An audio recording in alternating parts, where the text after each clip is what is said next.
Chapter 49. Mum's in the office, which is better than out windsurfing, but she's mumbling 7, 8, 9 and 10, then I let him go again. I'm about to go in when Chris appears. Rather than be caught spying, I duck under the counter.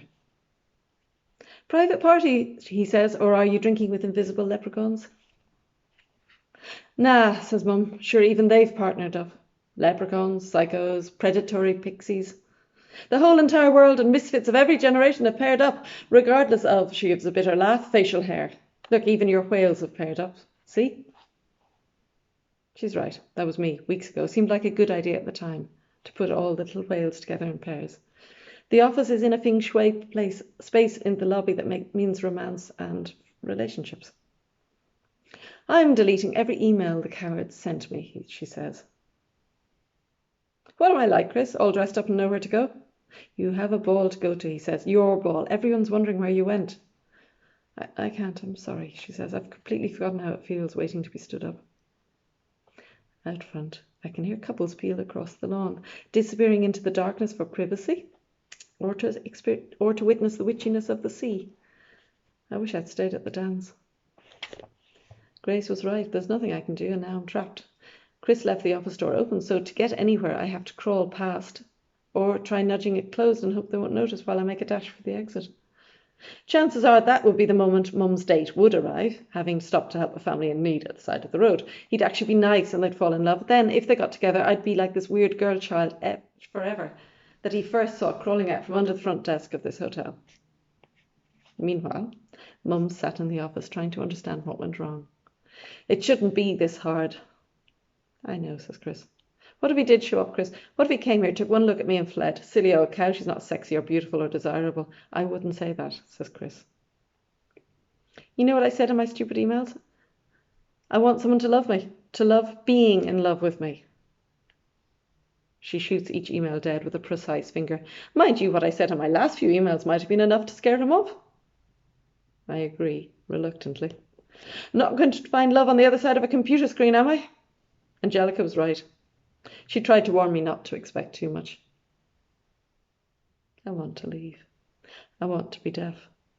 I want those furry ear flaps to block out her voice or fly me through the air like fluffy cormorants. I'd even settle for a deep, meaningful conversation with the front desk, one of Guppy's flyers, or the woodworms that have to be residing somewhere nearby. I'm about to risk making a door nudge, crawl, dash for the stairs when the reception bell goes on the desk above my head.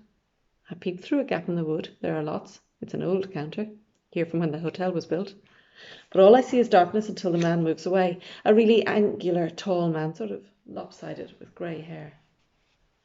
I'll get rid of them, says Grace, leaving the office.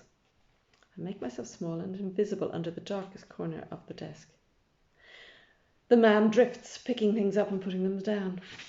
Chris doesn't like him. You can tell by the way he rests his hands on the desk above my head and waits for the stranger to turn before offering assistance.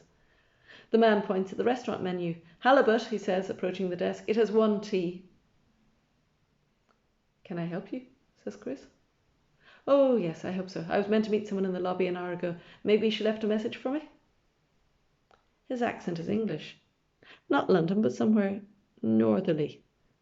And a rosebud sticks out from his lapel pocket. The tiniest thing, more like a ketchup stain, but definitely a rose. Try the ballroom, says Chris, around the corner. Thanks. The man picks up his bag. But I'd say you're wasting his time. I beg your pardon, says the man. What's Chris up to? Just let the man go. Drishog women don't wait an hour for no shows, says Chris. Around the corner, says the man. Can't miss it. Big ballroom, lots of light, music.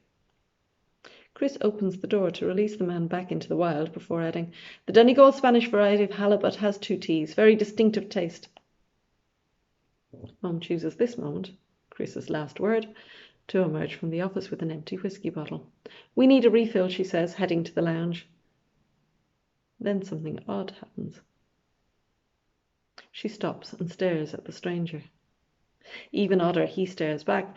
Still knocking back the booze, he says. Okay. This is weird. Still passing comment, says Mum. What's going on? Mum hands the empty bottle to Chris and walks across to stand face to face with this man. After a moment, they hug awkwardly. God, Molly, you look fantastic, he says.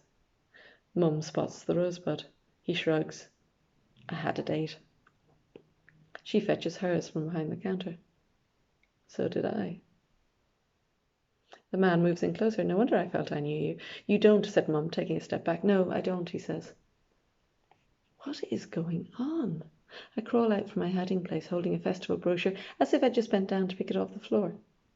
Mum? Angelica, she says, taking a deep breath. You know him? She nods, slowly, and beckons me over. This is Jeremy Cummins. What? What's she saying? She wraps her arm around my shoulders, finally taking her eyes off the stranger. Your dad. To be continued.